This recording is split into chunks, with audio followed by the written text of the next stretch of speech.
Hey guys, so let's talk musicals. Um, so I don't remember if I mentioned this in my last video or not, so I'll mention it again. Um, I don't like Christmas movies. Most of them I can't stand. Yeah, I know it's January 2nd, but um, that's why I didn't do a Christmas special, because I'm biased towards, well, 100% of Christmas movies.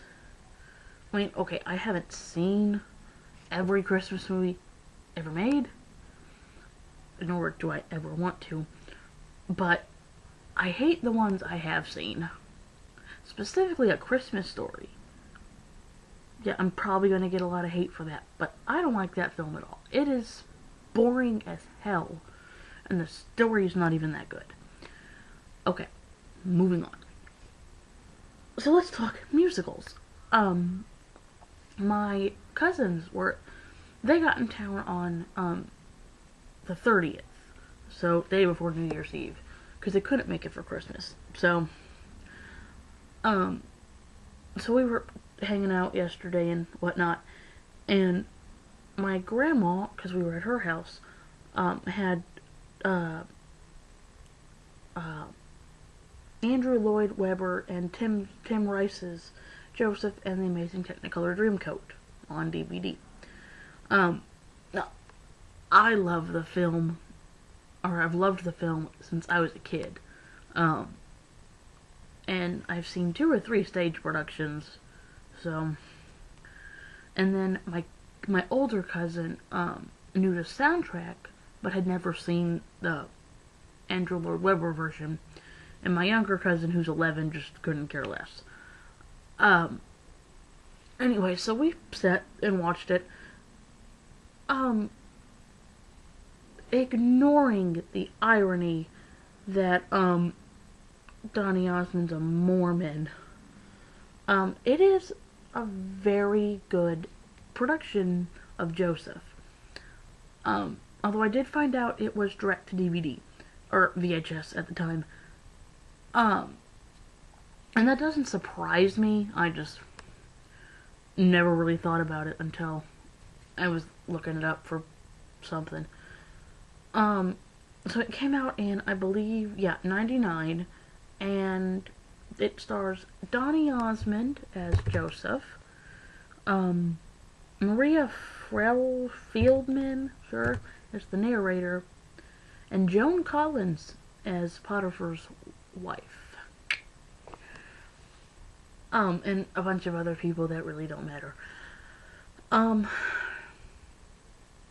music is really cool, and it's one of those musicals that there really is no speaking. And I mean, okay, every musical obviously has music, hence musical. But in most musicals, there's like a song, X amount of minutes of talking, a song, X amount of minutes of talking. No, this was straight talking. There might have been 1 or 2 sentences of dialogue in the entire movie, but I can't think of any. And that's one thing I like about it. Another is the fact that I'm born and raised in church. Okay, so Joseph is one of the first stories you learn as a kid. So and I liked the fact that this movie approached Joseph as if the viewer had no prior biblical knowledge. And I'm sure that might have happened. Because even in, the 90s, Andrew Lloyd Webber was on top of his game. So, yeah. But no, I never paid that much attention as a kid to, how much biblical knowledge does the person need to have before seeing this. But when I watched it, I guess last night, it was really neat that they were able to, do it that way. Um, anyways, um, I liked the fact that they made it like a school play, but that they also like took it in like the movie. Like, I mean, if you haven't seen it, that probably makes no sense. But um, you the narrator Maria will be on stage singing about whatever, and um,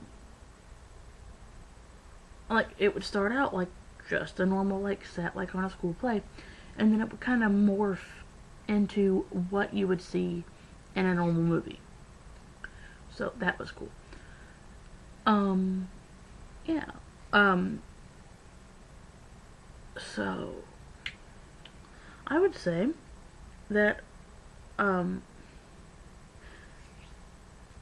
the only issue I had with this movie was Potiphar's wife, who I'm sure in biblical standards was very rich.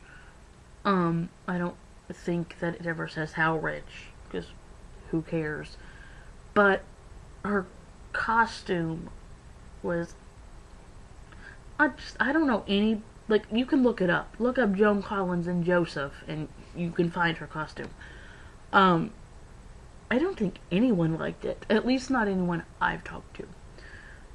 It was just very provocative and yeah.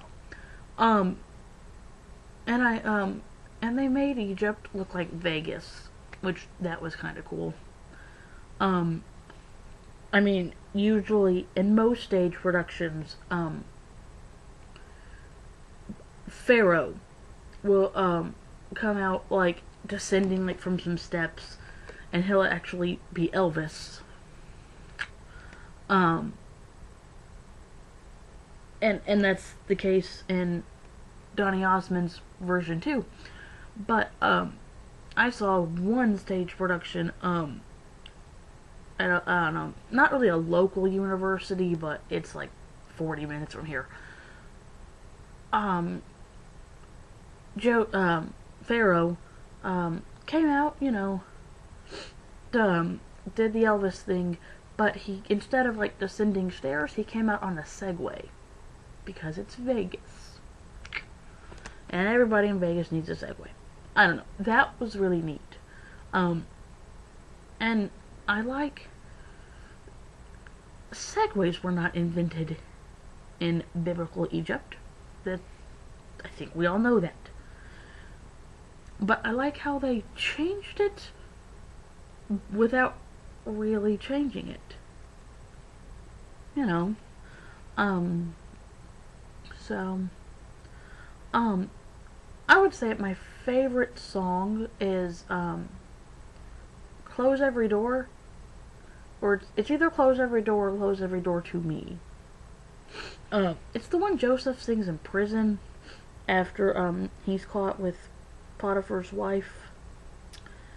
Um so um um I I think the song has a good message. Um